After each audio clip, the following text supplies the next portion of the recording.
Good morning. Welcome to the Economy and Development Select Committee. It's Thursday, the 9th of December 2021.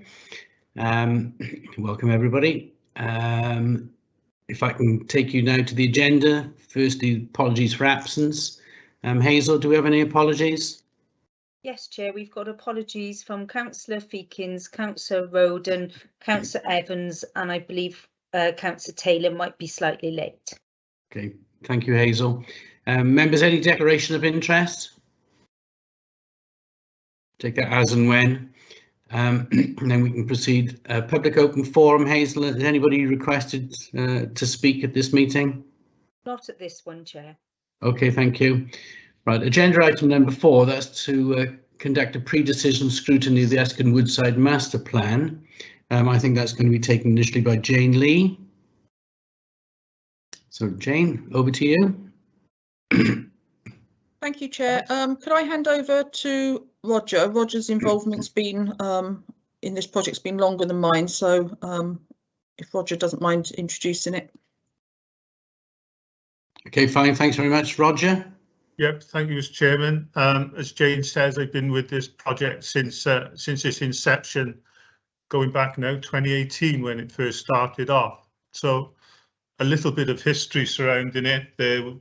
There was ongoing issues, particularly around traffic management within ESC, and that had been recognised for years, and we've been seeking to find solutions to that for a long time.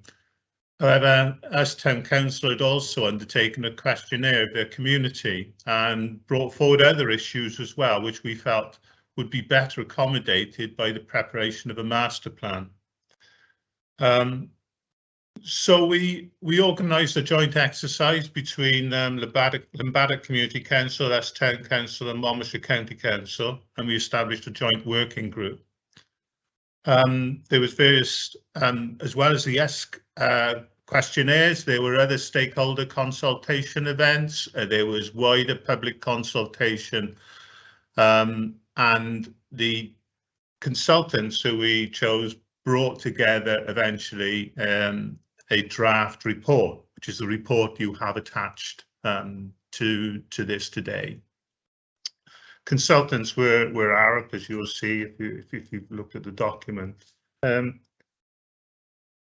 Within the report, it covers off objectives within the report to this committee. It covers off objectives in paragraph 3.3.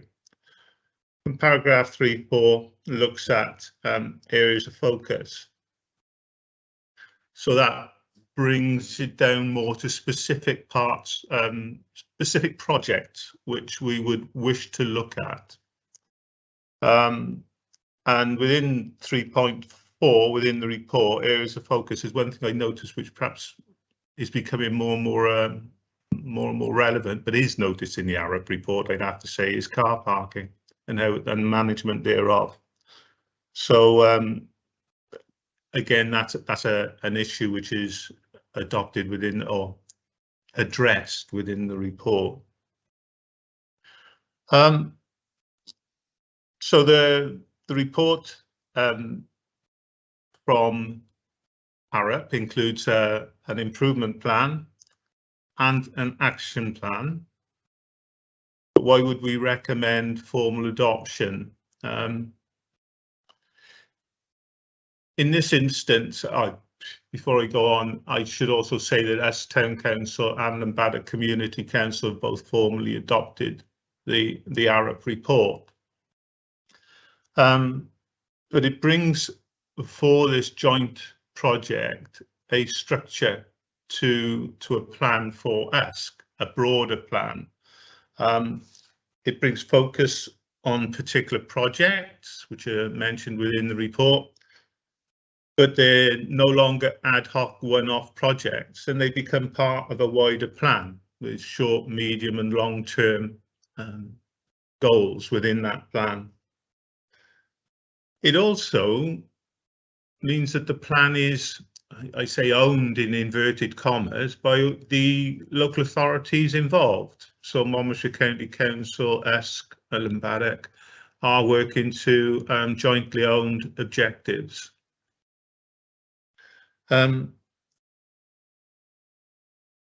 It's also quite, we understand that by having a structured plan, master plan, place plan, whatever terminology we're going to use, is welcomed by funding opportunities. So Welsh Government, for example, would like to see joint plans amongst local authorities, and for that to be rather than individual bids, part of a wider plan. So by adopting this, it does put us in a better place for seeking funding in the future. I suppose at this stage, this is probably the time to put a big health warning on this, because funding will be something which the steering group and officers will be seeking to acquire from whatever routes are available. But I'm not going to underestimate the challenge which that brings with it to find funding for some of these works.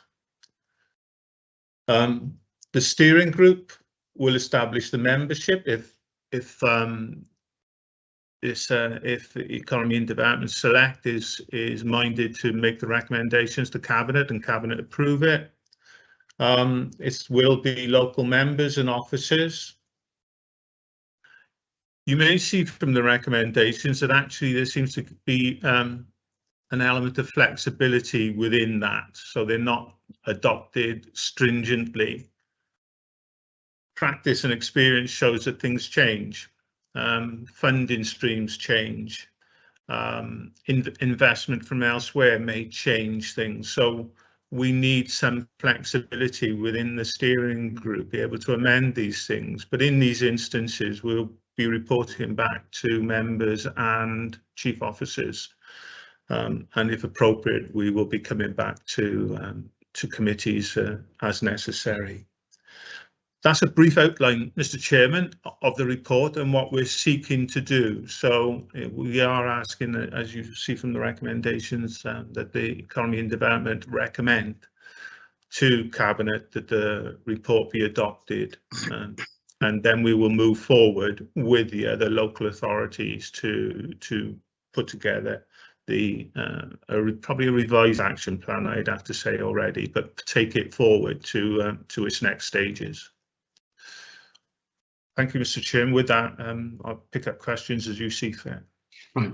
Thank you, Roger, for that introduction. If I can just ask a first question, it's really to do with funding. I mean, now that European structural funding has gone out of the window, where can we expect and how quickly can we expect funds to be forthcoming? And if we're going to have a quick win here, how much are we looking to obtain from both Monmouthshire County Council and Town Council to make some progress? That'll, yeah. Thank you, Mr. Chairman. That would all depend which elements of the project we take forward first and what funding streams might be available.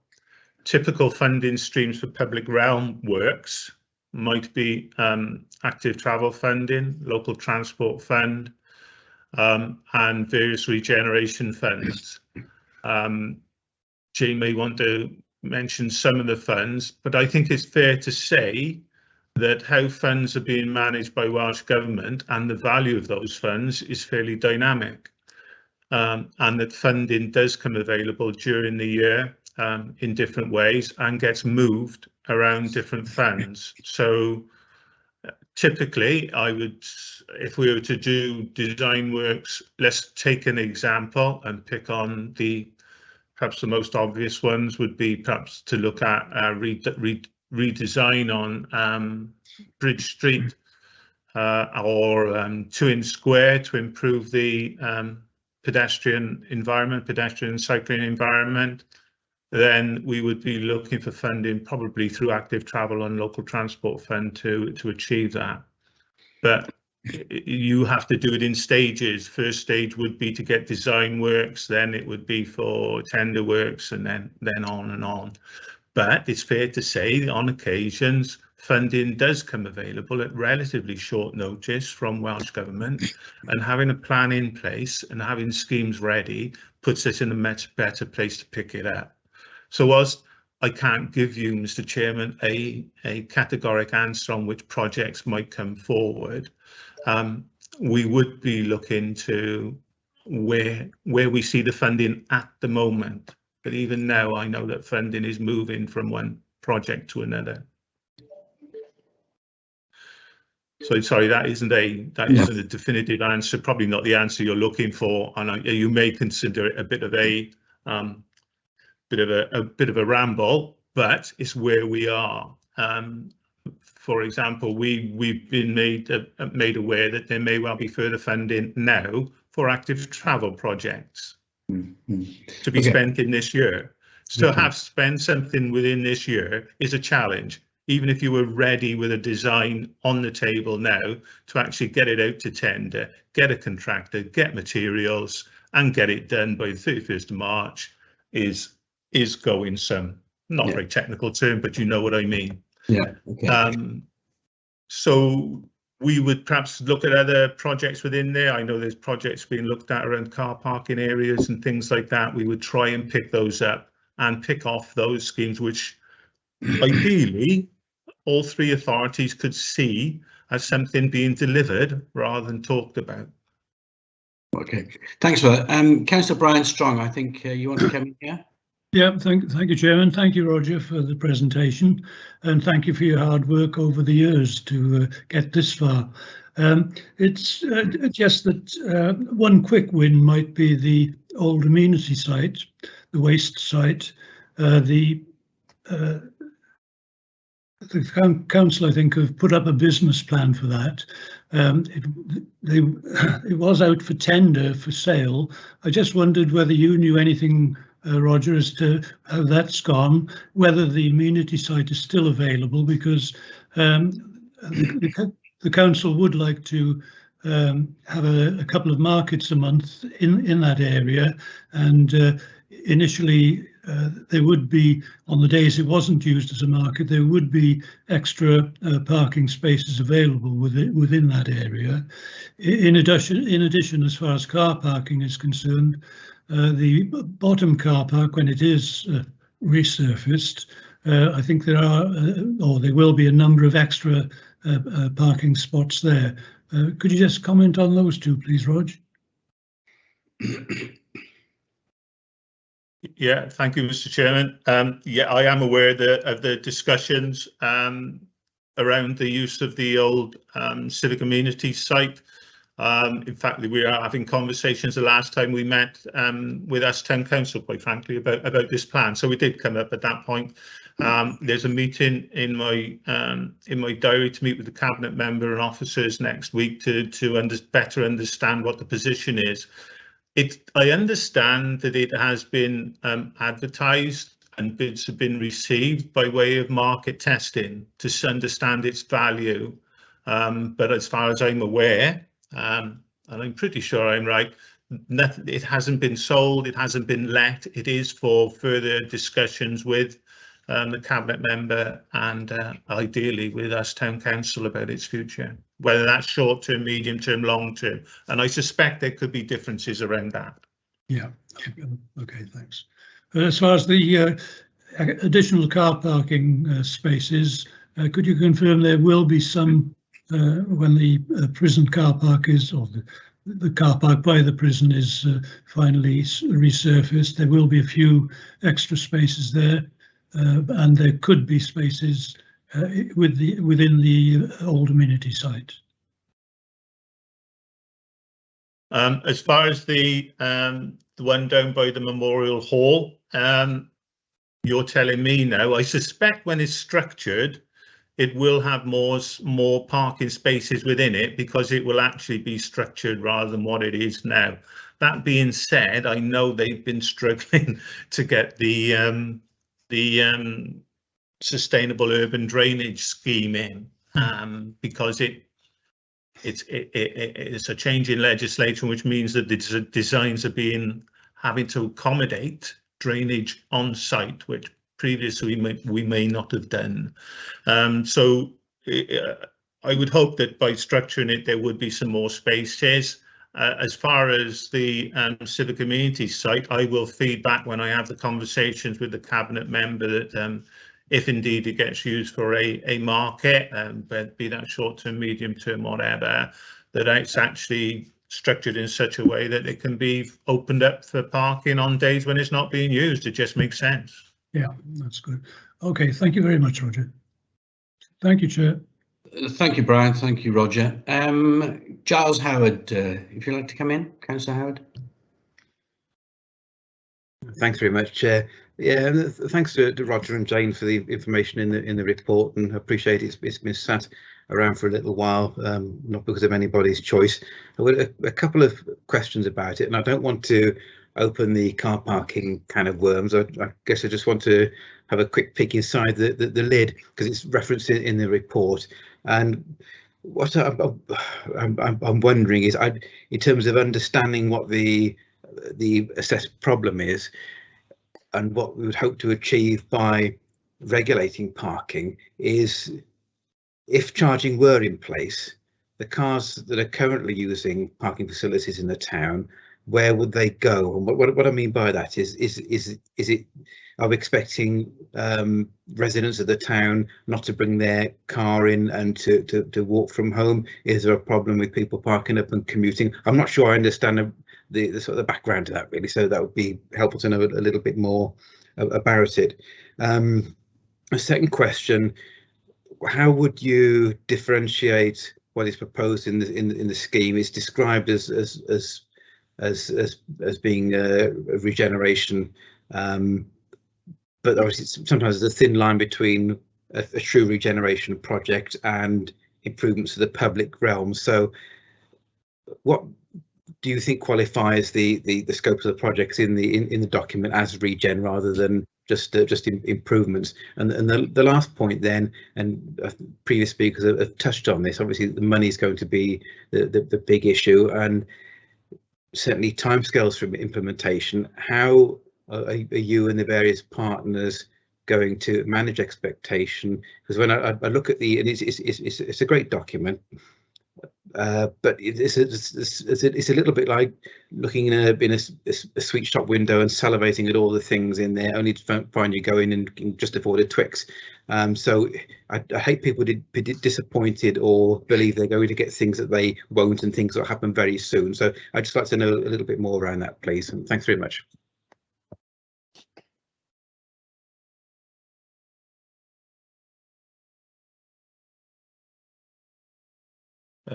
Thank you, Mr. Chairman.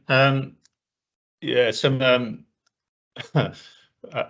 not going to be able to get definitive answers, I don't think, to any of it, really. The parking strategy is something which has been considered in the past around parking strategies for various towns. I suspect it will come forward in the future again on what the parking strategy would be within Monmouthshire. Whether that includes charging or residence permits or limited times, they're all available to manage a car park and how it's used. So you could have limited stay in short-term parking areas, long-term parking areas, which have, as it sounds, a longer period in which somebody may park there. It doesn't have to be charged for, or it could be a nominal charge, but it does mean that you can therefore manage how that car park is used. By managing it, you don't actually, you don't lose parking spaces, you just try and structure it better. But I think I understand the point made by Councillor Giles, that it's been an ongoing problem, the mixture between availability of short-term versus residents' needs versus people long-term who are working within the area. It has been looked at in the past. We're going to have to look at it again in the future, but it's likely to be an across the authority strategy tailored for each town, which quite frankly is what it was done last time. But again, it will have to be the same based upon the individual needs of each town. And again, as I said, I can't give you a definitive answer on how that works, but I understand that there will be further work done on that in the new year about how car parking might be managed within the authority going forward. Regen versus public realm, a really good question. I believe the lines between the two are blurred. They're blurred between active travel and local transport fund. And again, but those tend to be the public realm funding streams which we look at the moment. But that isn't to say that there may not be other funds available for regeneration, and Jane might want to mention some of the other funds. That being said, I don't think they are at the moment, at least, that they are of a value where they could undertake some of this public realm and what may also be termed regeneration works. But they might be in the future. Things are changing, and will the Welsh Government's priorities alter slightly, as they have done with active travel, and more funding is now being put towards the pedestrian and cycling environment? Might that similarly be a case for regeneration projects in public realm?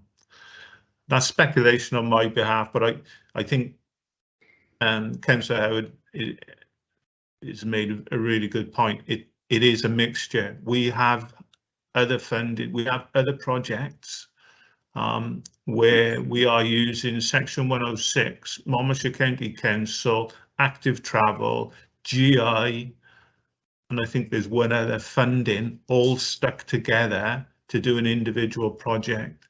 Not too far from Councillor Davis, quite frankly, and he'll know what I'm on about. But that's how we're having to manage it at the moment, to try and make these schemes work. Active travel, there's a lot of funding gone in that direction, but in its purest sense, it doesn't offer enough funding to do some of the more some of the work which may be seen as enhancements to public realm. It provides some of the funding, but not all of it. So it is a case of us looking at various funding streams to try and put together a project to work. And I mentioned the one we're doing in Caldicott, and we're using numerous funding streams to make it work. It brings with it a challenge, because we have to get all of those coincided. We have to get the various officers within Welsh Government agreed, and make sure that funding comes available at the right time. So there are challenges within that, but that seems to be the funding streams which we have to use at the moment. I would love to be able to say that there's one big pot which we just dip into, but it isn't working that way. And finally, managing expectations. Yeah, it's a bit of a chicken and an egg issue, really. If you haven't got the plan in place, then you're unlikely to gain funding and be able to take those projects forward. But you are quite right, by creating the plan, adopting the plan, we do create anticipation within the perhaps within the community that some of these things will be delivered, and that will be a job for the steering group, quite frankly, to manage that message going forward. But I suppose it does take me back to finding some projects which we can deliver reasonably quickly and be seen to deliver, rather than purely having strategies in place, so to speak. So again, I do apologise, Chairman, I'm not giving you definitive answers, but there's none to be had, I would suggest. Jane, you're on the line. If there's other funding streams, I'm not even sure if they're available in ESC, but do you want to mention one or two of those? Yeah. Yes. Roger's mentioned the Welsh Government regeneration funding, and there's various streams within the Transforming Towns funding. Some of those funding streams MCC has more control over. It's for us to try and determine how a particular pot of money is spent on small projects which they class as under £250,000. So that is something that we could look at, but clearly projects within us will have to sort of compete with projects throughout the county. There's also funding from Welsh Government, 50% funding around development, which is for sort of feasibility studies and more sort of design work, and also for what they class as strategic projects, which is over £250,000. So there are pots of money around. In this financial year, the pot of funding that we have available, we've set some grant schemes up around town centre sort of outdoor adaptation, which is a little bit tricky in Bridge Street, admittedly, because there's not any outside space to be had, but also around we could look at things like shop front improvement schemes and stuff like that. So there is stuff that we can look at. In terms of just picking up on the raising expectations, I think some in the report that you have in front of you, I think we've identified that developing a communication strategy is one of our sort of initial challenges, so we can manage that message about what it is that we can realistically do and what we are going to be able to do.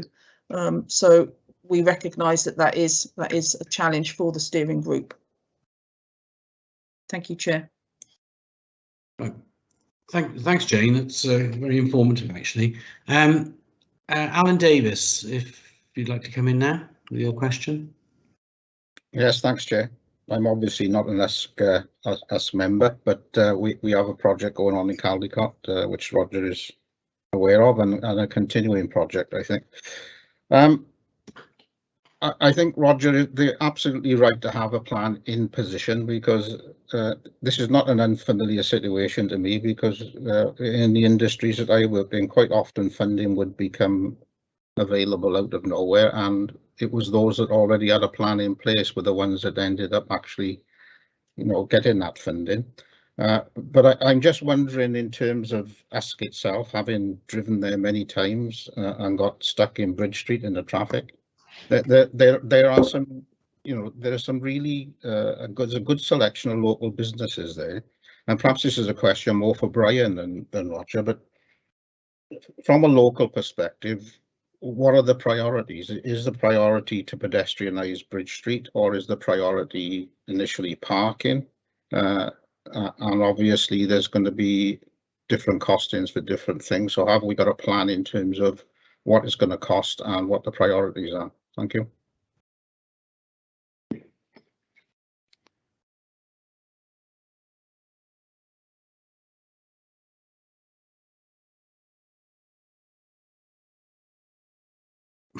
Perhaps, Brian, you could enlighten us on I think what you regard the priorities to be here. Yeah, I think it's a combination of both, really. Parking is an issue, but I think it's less of an issue. There are quite a number of successful businesses now in Usk, and new ones have recently started up. It seems when one closes, for instance, the Barclays Bank closed a couple of years ago. It's now a Pilates business. So I think there's a tattooist as well in Usk now. But the new businesses seem to come in and either survive and thrive or wither away. It's the same probably throughout the country. But it's not. I think it's busier now in Usk than it's been for some time.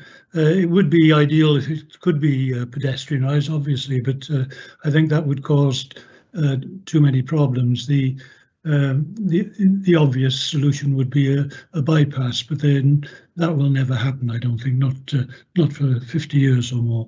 Anyway, if that's any help, Alan, that's the way I think it is at the moment. Yeah, thanks, Brian. I mean, I was just concerned about what impact the current situation has on those businesses, but from what you're saying, that you're attracting businesses anyway with the current situation, so it's more about parking than it is about Bridge Street itself. Well, in my opinion, I think there are others on the council who would probably disagree with me, but that's my own opinion. Right. Councillor Val Smith, if you'd like to come in. I'm coming, Chairman. Yeah, thank you very much, and thank you for allowing me to speak at your meeting. I'm a Lambaddock member, so yes, we're jointly to be joined, aren't we? Can I make this, while I remember, please, Chairman, just to Roger, the parking, yes, parking is an issue. It relates to Maryport Street car park where the doctor's surgery is. Is it possible, please? This is not the plan. Please think about putting some parking for disabled folks more adjacent to the doctor's surgery, because sometimes it can be extremely difficult for some people to get from the disabled spots to the surgery, or they park on the road. So that was just a plea for sort of putting that in the pot, perhaps, Roger, for some little signage or something. Parking is an issue in Usk. It's a huge issue. I tend to think of Usk as a glorified car park, sadly, everywhere. I see cars parking now and converting footpath over in Llanbaddock. It's become a car park. It's an interesting report. I've been reading the one that we had originally from Arab, so I presume that's the one that's on the report. It's 2 Square. It does need looking at. When you look at the amount of space that's donated there to tarmac and slabs and everything else and traffic, it's very difficult, isn't it? It's got potential. It's got potential. I don't think pedestrianisation of Bridge Street is feasible. To try and take the traffic through the back route that was one part of one proposal, wasn't it, is just not on. But it concerns me that when we look at Usk, we talk purely about the centre and not the connections out. I've got this thing about, we really do need to have a pedestrian cycle friendly route to our headquarters and also to Coleg Gwent, and through that then on to Pontypool to actually get this established. This is sort of integral. And another thing, I think, looking at the area as a whole, a jolly good clean-up wouldn't half enhance the place. The pleas that I get for footpaths to be cleared and such like, you do need to have a plan. We do need to have a plan. We do need to have those proposals. So I'm sorry, I haven't read what your actual proposals are now this morning as to what the conclusion is. That is it proposed that there will be work for 2 Square, that the whole report is going forward, or have you identified, Chairman, certain elements that are important? It's interesting as well, because in 2016-17, I did my own little survey of Woodside, and I got a very good response back from residents, a really good response. I think something in the region of over 60%, which isn't bad for a survey, is it? Hard copy. And I sent a copy to Highways Department. I never even received an acknowledgement of what the issues were that those residents felt concerned them.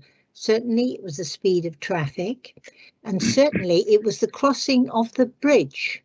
And the bridge doesn't feature much. Now, CADU have no objection, if it's an appropriate design, to a pedestrian footpath footbridge alongside or some way. It's so important to join the whole area up. And the report does make a mention of Usk Island and things you could do there, but the actual accessing to it is so important. And if you get decent access now, people will start to use that area more and draw the whole thing together. So I welcome the report. I'd like to see it go forward. I would like to see Woodside get the same consideration for traffic that Bridge Street does, because one of the residents pointed out how difficult it is to cross the road there. You've got to actually walk down the other side of the road to cross the road when it's hopefully clear, and then clamber over the bridge. So it's an interesting report, thought-provoking. Traffic is a huge issue. Parking is an issue. And I'm interested as well in the Maryport Street car park. The number of now accesses, back premise accesses. Now, I don't know if you remember, Brian, George used to be very upset if anybody had a doorway through. Well, there's one doorway that's been created that actually takes away 3 car parking spaces. Another interesting point, I think, one you made this morning, Roger, about marketing or looking at sort of the value of the old recycling centre. I would think it would be very regrettable to sell off that site when you're actually looking at a plan now. But I appreciate you need to find some way of getting the value on the site. So thank you, Chairman. I welcome the report. I'd like to see things go forward. And as I say, perhaps a really good cleanup of the place would help. And also, there's a reference in the ARAP report to the lack of enforcement of car parking regulations, because outside your spa shop, isn't it? It was solid the other day. So thank you very much, gentlemen. It's an interesting morning for me. Thank you. Thank you, Councillor Smith. I mean, this is clearly a master plan, and if we decide to proceed further with it, and there will be a steering committee, and that steering committee will decide on what particular aspects of that report go forward depending on funding. Do we have any further members who wish to make any comment on this report? Say now or forever hold your peace. Sarah Jones. Thanks, Chair, for allowing me to come in, and I just wanted to pick up on a couple of points. I'm going to keep my camera off. I've got COVID and so have the kids, so I'd rather not put the camera on right now, the way I'm feeling. Just to say, just picking up on Alan's point, I think that was a really important one, because I think as a county we need to be looking at all our towns and what their unique offer is. I mean, it's quite an obvious thing to say, but in terms of what are the priorities for us and what does it want to be known for, outside of those structural things that we need to address, like, you know, the sort of pedestrianisation and that sort of thing, or car parking, what Usk has that I think is very unique is that diversity of businesses and the ability to try and create dwell time. So we have some fantastic destination businesses like the one that was mentioned that's now taken over from Barclays Bank, a very different offer to what our typical high streets look like. So I think Usk has got a really exciting future ahead of it, and this report speaks a lot to that. So I think it's really positive. I also think, just sort of overarching now, just to sum up, I mean, active travel is key for us, because Val has picked up on, and those routes going in and out in terms of active travel are going to be key. But also the fact that Usk has a hugely strong community feel to it, and we have some great community assets like the sports facilities, again, which have an opportunity to link up with the town centre to allow it to regenerate. But I think overall this is a really good starting point for us. It's going to allow us to have that local leadership through a partnership approach through the steering group. And what most important it's going to allow us to do is to have better access to funding, because we can say we have a plan, we have a strategy, and it's one that can be revised to reflect on, no doubt, what are going to be changing priorities because of COVID, because we know our high streets are changing. But I think Usk has got a really good opportunity here, so I'm feeling quite positive about this one, and I hope members will endorse it. Thanks, Chair. Thank you, Sarah. Well, I think we can take members now to the recommendations in the report. I mean, clearly we have to have a plan. If there's no plan, there's no funding to which it can be attached to. So perhaps members, if we can indicate whether we're prepared to proceed with the recommendations referred to in paragraph 2 of the report, that is to take the recommendations to Cabinet as outlined in paragraphs 2(1) to paragraphs 2(4). Can I have an indication from members as to whether they're content to proceed with this? Move. Second that, Chair. Thank you. Thank you very much. Well, that seems to be a unanimous decision there. So thank you very much, members. If we can now proceed then to agenda item number 5, that's to scrutinise the position update with regard to the strategic procurement report. I think that Kath Fallon is going to take that one to start with.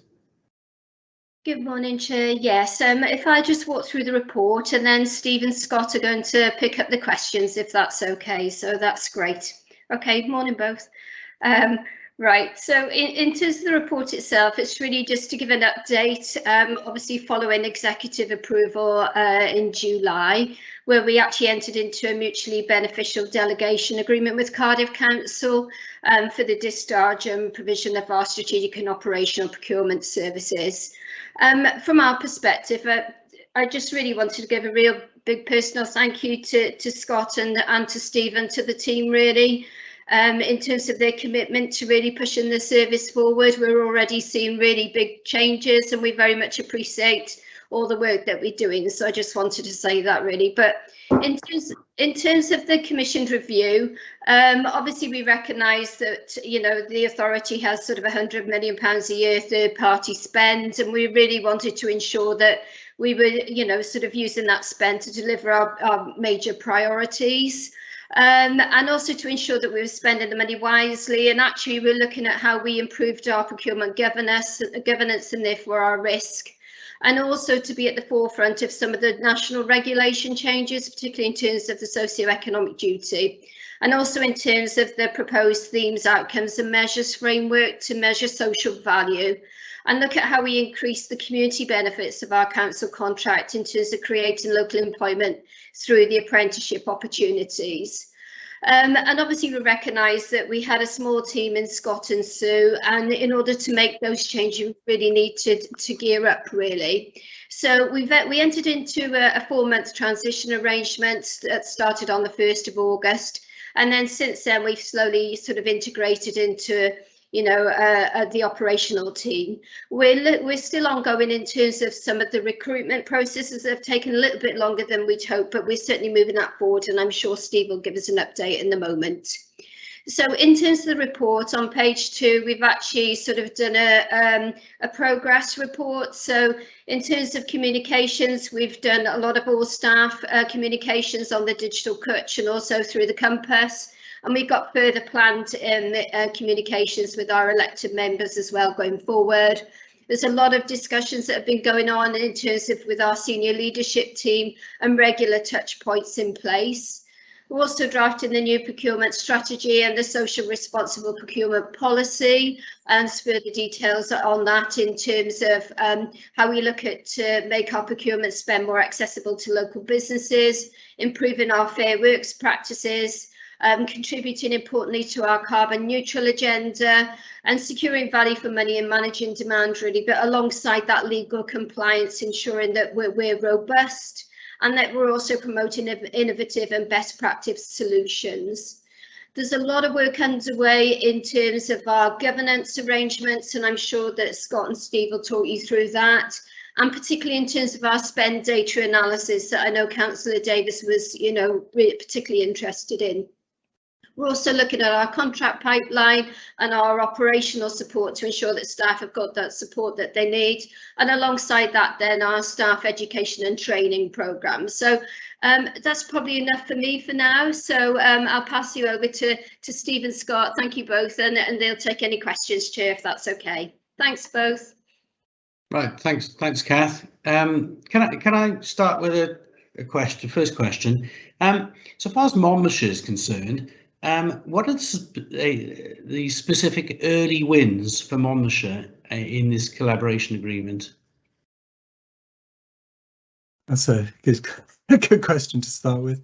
Well, I hope part of the early win is going to be the fact that we are able to kind of bring some of the experience and knowledge that we've been able to develop over the last few years, to hopefully then to be able to accelerate some of the changes that are really going to be needed going forward. And I suppose one of the things that's been quite important, I mean, Kath mentioned the work we've been doing on starting to develop the procurement strategy. So just to clarify that, that's very much a piece of work ongoing.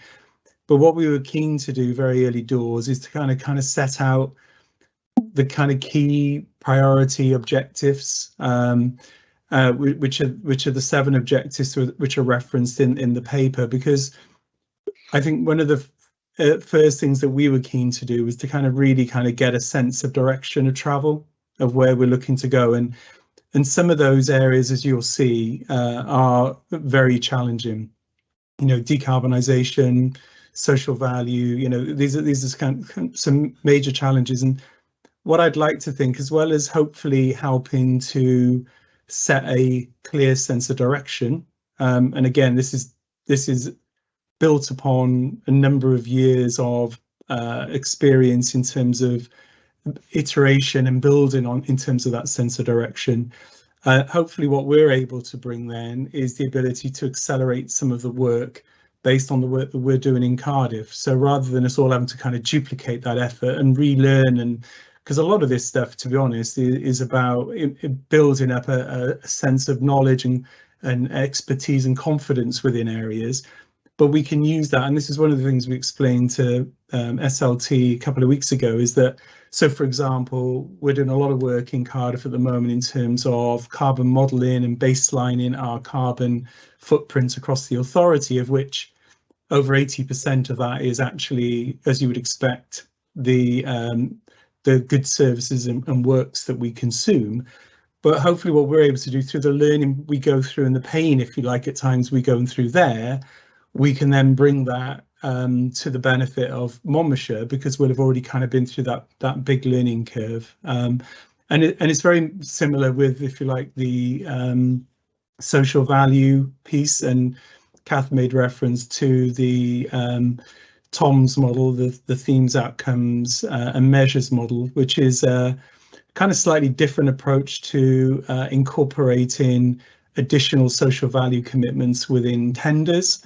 And again, it's an area where in Cardiff, you know, we've been at the forefront of the introduction of that within Wales.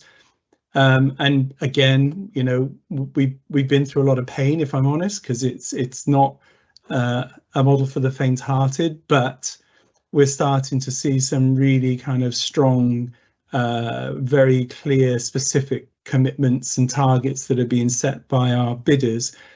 And I guess when Scott and I have been talking about looking at the pipeline now within Monmouthshire, and the beauty then is that hopefully, you know, we can bring that kind of pain we've been through, and we're not experts by any stretch of the imagination, but that knowledge that we have to kind of help accelerate the adoption of that within Monmouthshire.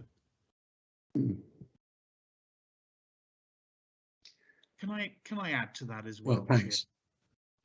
From an operational perspective, you know, internally as the procurement manager of Monmouthshire under the old operating model, one of the things that strikes me in terms of the early wins is I guess the attention to detail around some of the data, some of our spend data. Given what Kath has already provided you with in terms of our previous resource issues, it's very enlightening to have resource within Cardiff that is actually examining our 100 million third-party spend and trying to understand where it needs to sit and trying to plan for the future, I guess, so that we can hit all of these strategic imperatives that we've discussed with SLT.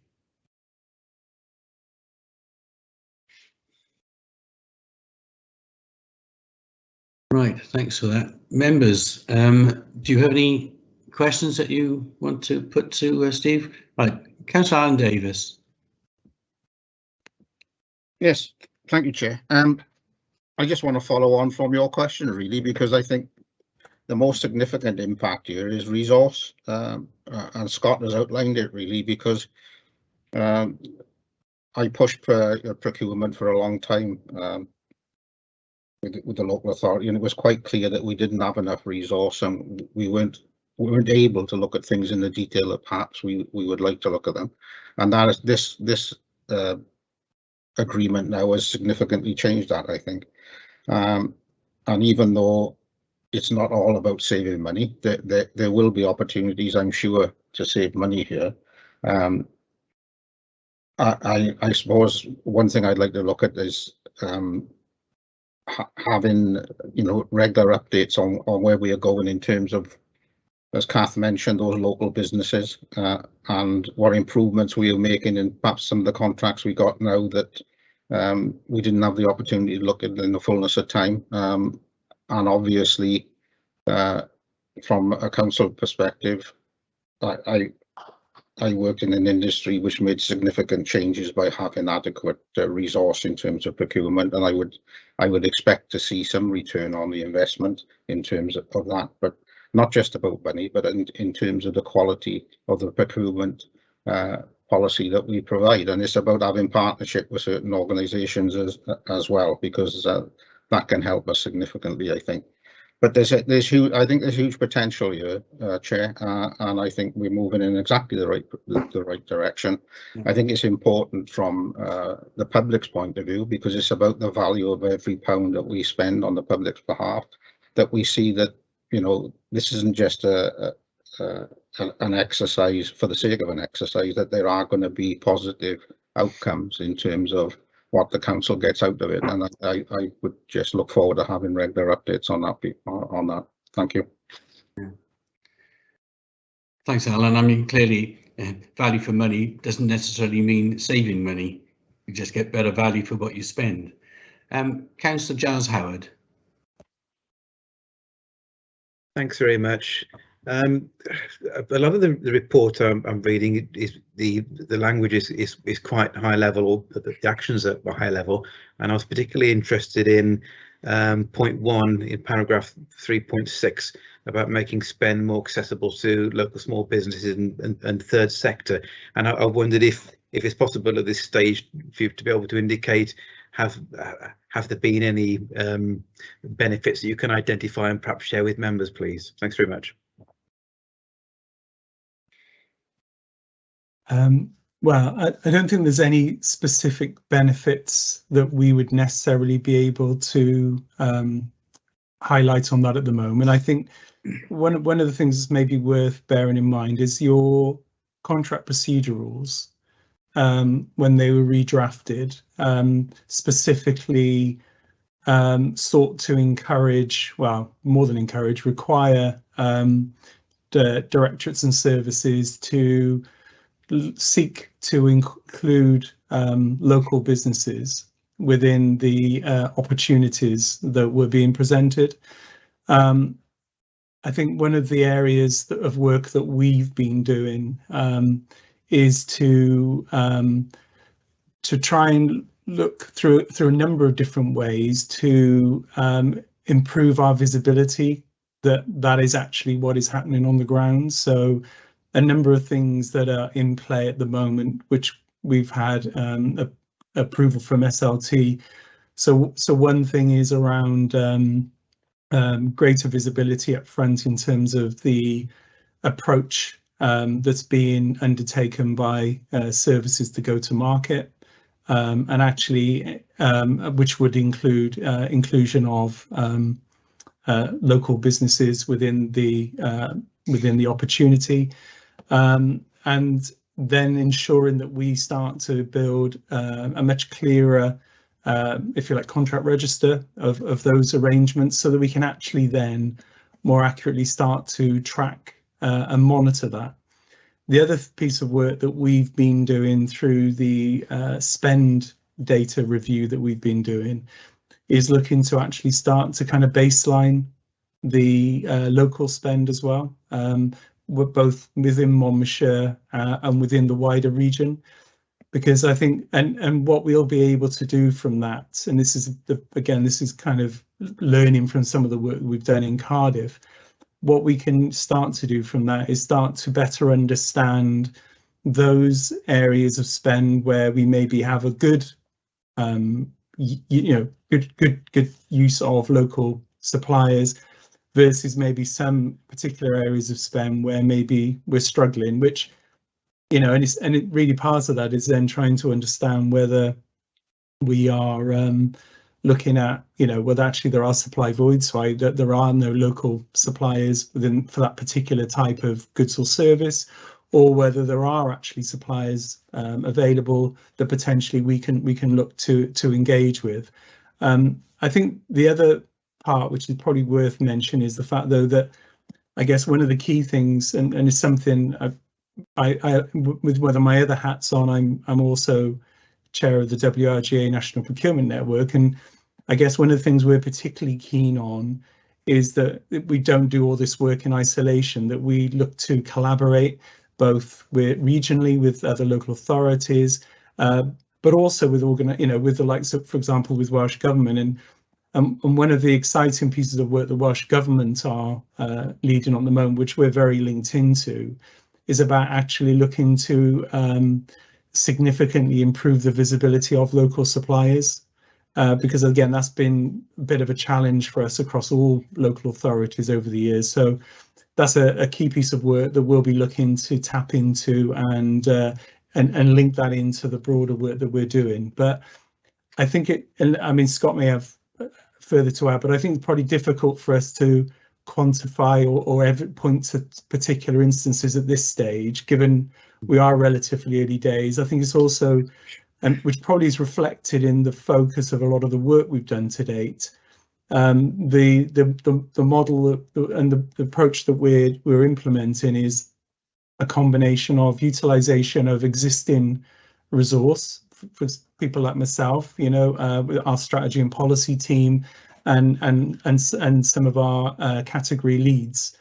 But actually, the key aspect of the model that we agreed was the recruitment of 3 dedicated procurement officers to support this, which is really when we're going to start to see some real traction in terms of delivery. So we had a bit of a delay with getting the delegation agreement over the line, but we've done that now, so that's fine. We've gone out to recruitment as we expected, and I guess this is in part why I think Monmouthshire, that I think we all expected to be a problem. Unfortunately, trying to recruit experienced procurement officers is a significant challenge for us across local government, largely because similar experienced officers are being paid £10,000–15,000 a year more in other public sector or private sector businesses. But what we have now done, we have now recruited one of our resources out of the 3, and we've got a second round of recruitment which is happening next week. So at the moment we're having to kind of draw on existing resource, which means probably at the moment in terms of the kind of delivery of individual tenders, then we are really having to kind of focus on priority activity. So we've still got more resource capacity than you would have had before, because obviously it was only Sue there before. But I guess really for me, a lot of focus has kind of been kind of clarity on strategy, looking at the governance and getting, really looking at the things we need to get right, getting those foundations right, looking at the spend, and the initial engagement in terms of making sure we're clear on what the priorities are. I think the real kind of activity around the delivery of the forward plan, and that is really probably something we're going to see sort of kicking in from kind of January onwards.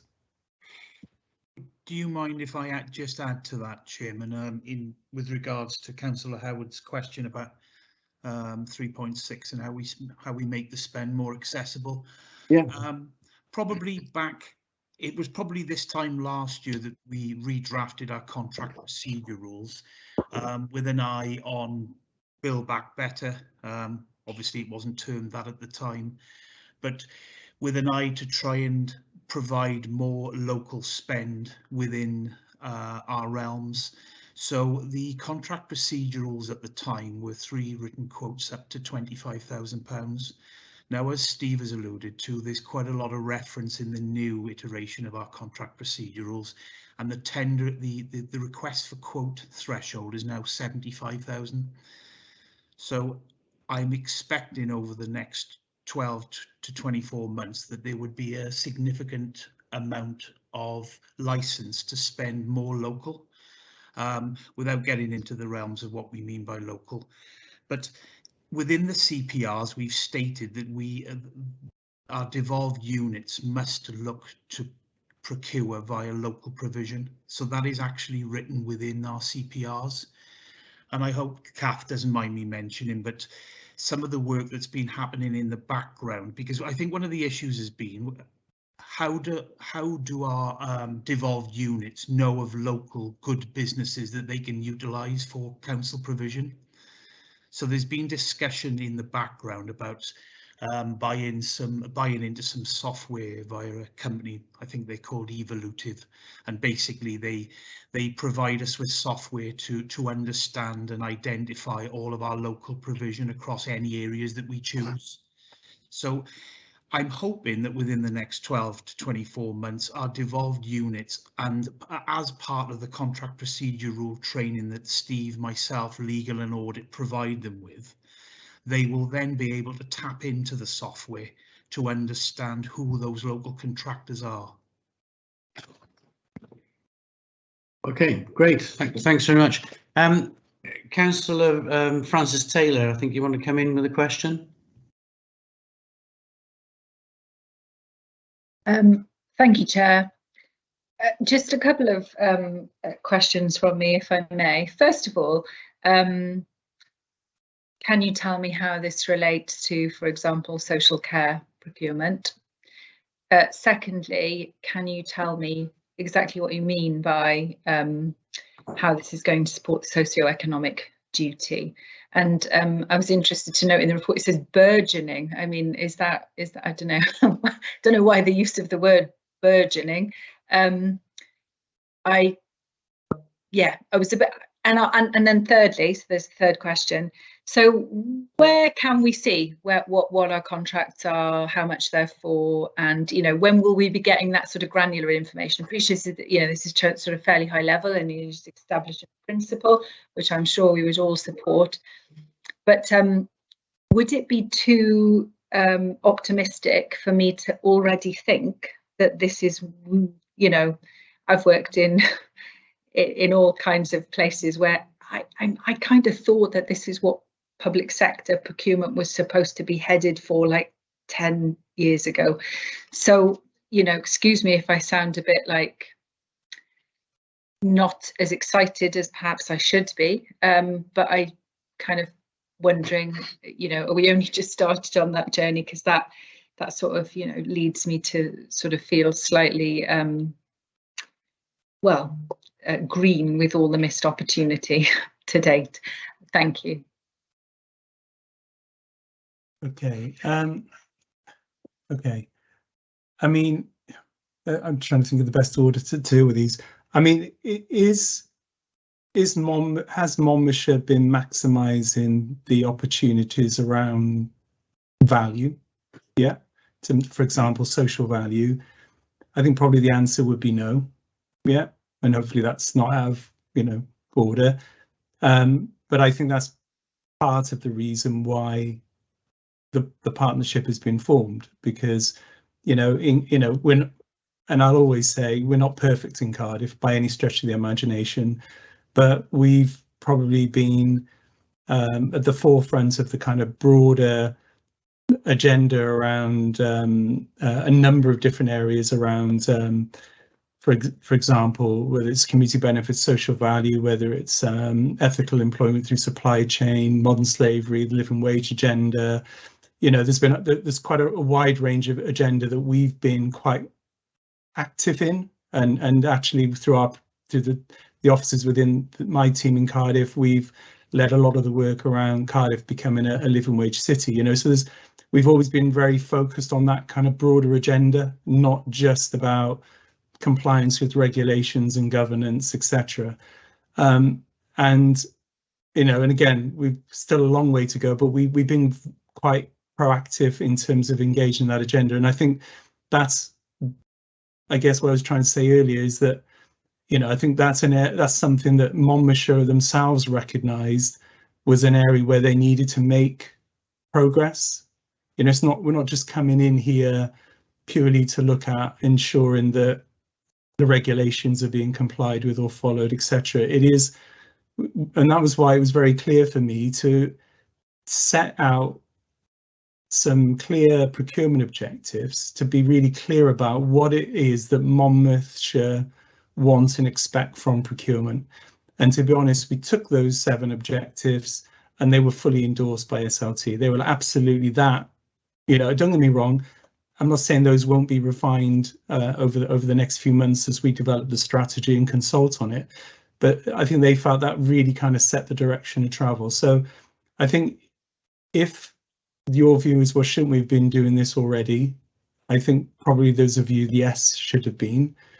Have Monmouthshire taken steps to correct that position, then hopefully, you know, hopefully that's the leap of faith they've taken with us, is because of the track record that we've got and, you know, the progress that we've been able to make, albeit we're still on this journey as well. I think they feel that we can help accelerate that journey within Monmouthshire. And again, it's the same, you know, all of us, you know, decarbonisation, we've kind of known it's coming. Now all of a sudden it's #1 priority. Again, it's about being, you know, we're being quite proactive in Cardiff. Procurement, for one reason or another, has become almost the key agent to deliver one Cardiff strategy. But again, it's that learning that we're going through that, you know, we'll be able to bring in to support Monmouth. But I think importantly, and it is a really important point, you know, we haven't got a monopoly on all the good ideas. So it really is about being able to bring some really good ideas, because there will be people with great ideas in Monmouthshire as well that we can bring back. So I probably could understand your, well, say frustration, but, you know, why hasn't this happened before? So I definitely think so. I think in terms of granular, I think it's an interesting thing, because what we're trying to do, we're trying to tackle this on a number of different fronts. So, for example, one of the things for us is greater visibility and clarity around what, for example, contractual arrangements in place, how that aligns to the spend data. So one issue which we've highlighted fairly early is the lack of detail, not detail, but the lack of completeness of, for example, the contract register within Monmouthshire, which is key for a number of different reasons. One is to ensure, you know, to give some sort of sense of assurance around how money is being spent. Yeah, so that's the key thing, and that's part of the broader spend review that we're doing. And we're actually doing that. We're actually looking across 3 years worth of spend data in terms of the review we're doing there. But the other key thing of that is how it informs the forward plan, because obviously your contract register becomes a key tool to help inform what your forward plan looks like. So you may again, I can understand frustration. Well, why haven't we already got that there? But I guess I can only look at where you're at and the things that we think are kind of key to try and move that forward. And again, we've kind of updated SLT on this, and that's where we're progressing some of the kind of key governance changes that we're looking at. And in terms of social care, I mean, it does have its own unique challenges. You know, I mean, we in Cardiff, and we're looking to manage the spend in a kind of similar way in terms of recognizing all, you know, different areas of spend need different kind of approaches and strategies. But one of the, you know, I head the strategic lead on our social care category within Cardiff. But what we're looking to do is get that same level of transparency and visibility there as well. So we are, in fact, we're doing a very specific piece of work with the team within social care and health at the moment to again look at the spend, look at the contractual arrangements, understand those, you know, and again, and a lot of this is about, you know, a lot of the kind of foundational stuff is about starting to get a position where we can give some degree of assurance in terms of the way things are operating, the way spend is being managed within the organisation. And so, you know, and I think trying to get those foundations right for us is kind of really, really important. And that's obviously a lot, you know, so therefore, hence then a lot of the work we're doing at the moment, I would say, is probably getting some of those foundations right at the moment. And my final point, well, it was the first, question, if I may, Chair, the one around socioeconomic. Yeah, I mean, I guess I didn't actually draft that particular statement in the report, but I guess if what we're looking at is there's the Wellbeing of Future Generations Act, we've got the Ethical Employment Through Supply Chain, we've got the new Social Partnership and Procurement Bill, you know, there are a number of different increasing expectations which are coming from Welsh Government.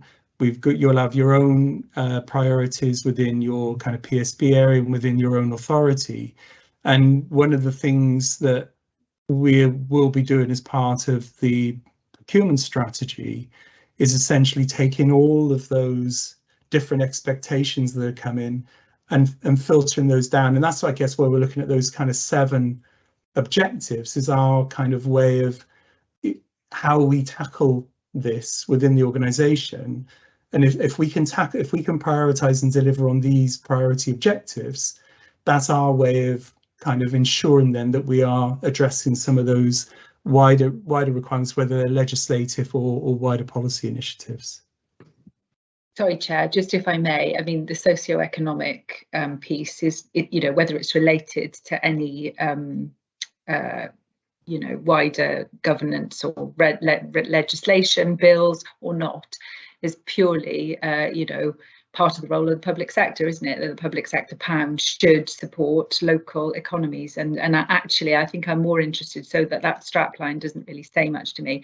I'd be much more interested in understanding exactly what that means, because we have known that people, Wales is the poorest of the 4 UK nations, and we've known that in granular detail since the 80s.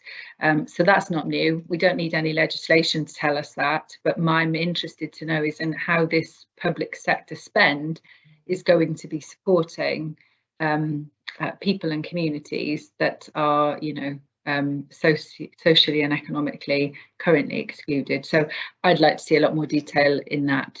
If that's what we're going to say, and that's what we're going to do, I think we have to understand it, and I think it'd be helpful for members to understand it. Anyway, thank you for your indulgence, Chair. Thank you.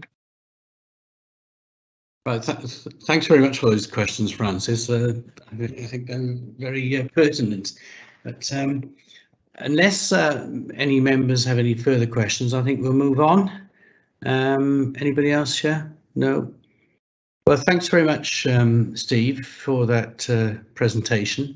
I think it'd be really interesting in, say, 9 months if you came back and you told us all about how we've moved forward. So, members, if we're content to receive this report, we'll proceed. Can I have a proposal to receive the report? Move. Right. Second. Thank you very much. Thank you very much, gentlemen. We'll now proceed further with our meeting. Thank you very much. And that is proceed to look at the agenda item number 6. That's the Economy Development Select Committee Forward Work Planner. I'm sure you've all looked at that, and if we can receive that, unless anybody's got any observations or comments on it.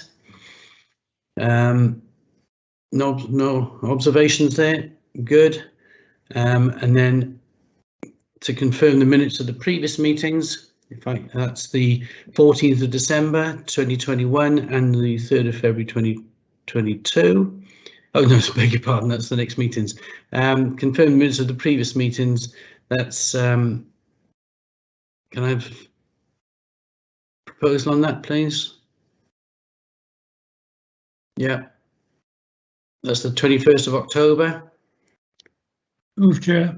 Thank you. And then to notify you that the next meeting is the 14th of December. That's the special meeting, the Economy Development Select Committee. That's a very, very important meeting. We've got members of the public making presentations on that report.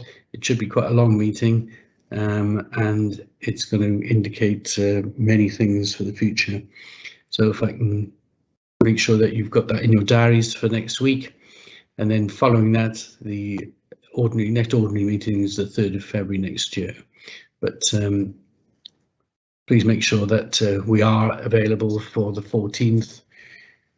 We will deal with the LDP. Okay, so unless anybody has anything further to say, we'll sign off. Thank you very much. Thanks, bye all. See you next week. Thank you, Paul. Bye. Thank you very much, Chairman.